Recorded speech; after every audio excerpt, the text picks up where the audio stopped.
I came back from the States in October, and so I was there for about 4 years, studying and working in New York and like doing some singing and acting and arts admin stuff, and then it was time to come home. Oh, well, I was always interested in drama and that sort of thing when I was very young. My mother sent me for lessons to boost my confidence. I had a few problems back then. And then when I was about 13 or 14, I joined a show choir called the Young KL Singers.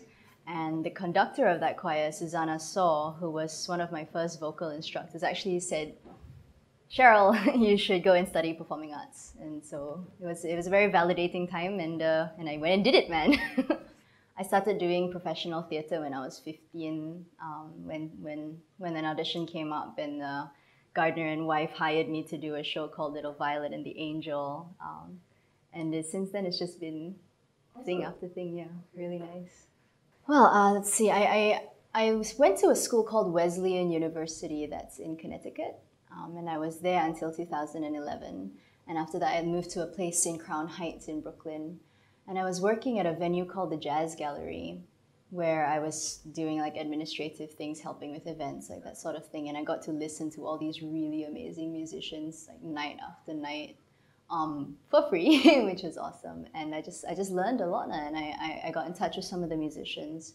I took lessons with them. I did some singing on and off, and I really learned a whole lot of stuff in New York. Okay. I'm going to ask about if someone who has seen you perform and thinks that I should do this too, aspire to be Cheryl, what kind of things they should do? They should get as much information as they possibly can. Like, they should look very hard for things to inspire them, such as other musicians mostly. Look for ways that other musicians think about music, look at how they have learned their music and constructed it, and just be prepared to work extremely hard.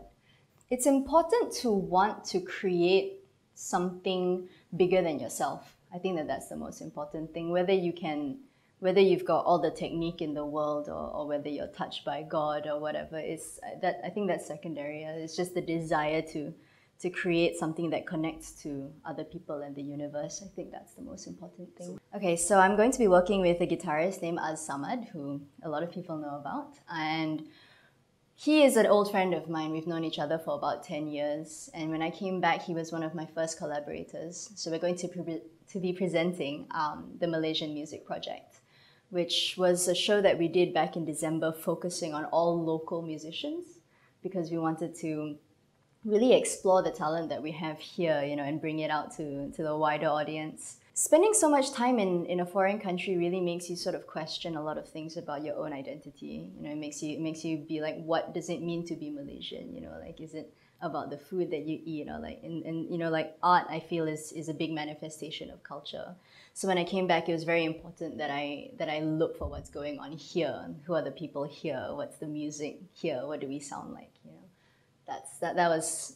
That was the big idea for me, and Az just was a very natural collaborator because he also spent a lot of time in America, and we just get along very well.